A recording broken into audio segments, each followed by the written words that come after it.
pasasalamat ng mga nanay dahil napapakain namin ng gulay ang mga bata. Ano yung inilagay mo? First thing we put is the bacon. Bacon. Yes, and then we put a little oil.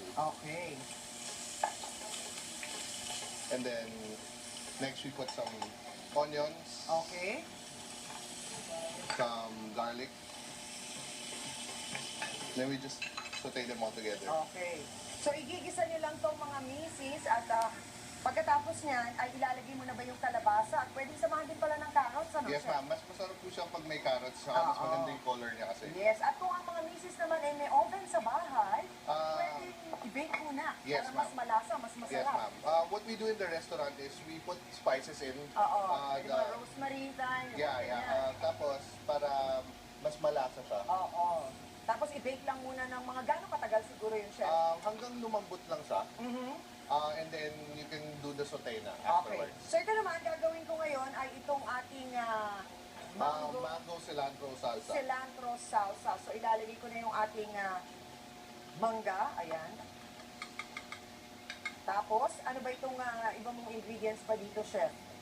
Yes, we have the mango, we have olive oil, onions, and then tomatoes, honey, cilantro, and hot sauce. Okay, so ito yung ilalagay natin dun sa ibabaw ng ating fish. Yes, ma'am. Para ang mga bata medyo mas ganahan pa at mas lalong masarapan. Yes, ma'am. So, Also, here we have yung napakuluan na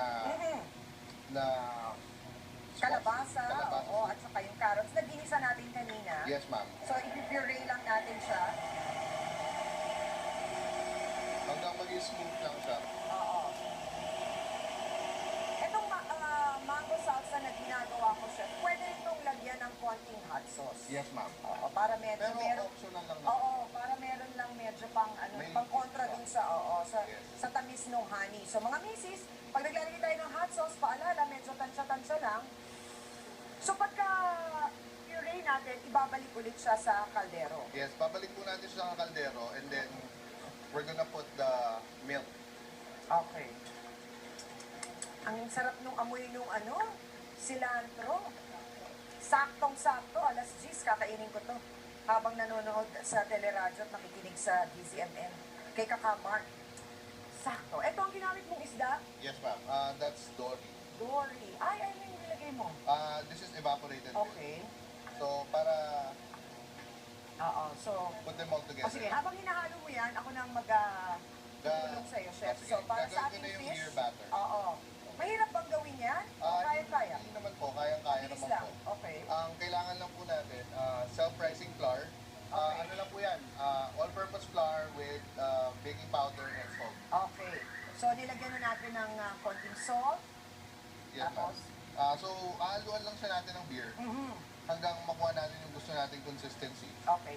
Basta lang hindi siya malabnaw. Bakit beer ang ginamit mo? Pwede naman tubig. Mas masarap kasi yung beer. Para lang mas malasa. Yes, ma'am. So, kung ayaw naman din gumamit ng beer, pwede bang milk para sa mga bata? Pwede din naman Pwede po. rin, oo. Pero ito lang kasi mamamatay parang- din naman po yung alcohol niya. Oo. So, pag niluto, mawawala din yon. Opo. Hindi po siya nakakalasing. Yan. Okay, Yan, so- gusto ko sa'yo, chef Okay, so pagka ganito na yung magiging itsura, Yes, ma'am. pwede nang ilagay yung ating fish. Yes, ma'am. We just Okay. season it with some salt and pepper. Salt and pepper lang. Always remember, mga misis, huwag niyong kakalimutan sa lahat ng pagluluto niyo, para talagang merong lasa, salt and pepper lang lagi. Tapos, I-drench natin siya sa rice flour or cornstarch okay, para mas cornstarch. malutong siya. Tapos saka ngayon i-dip dun sa ginawa nating beer batter. Yes, ma'am. Pagkatapos nun ay ipiprito na. Yes, ma'am. Okay, so habang piniprito yan ni Chef, abay eto na ang mga busog na alaga ko ngayong umaga. Okay to? Ano?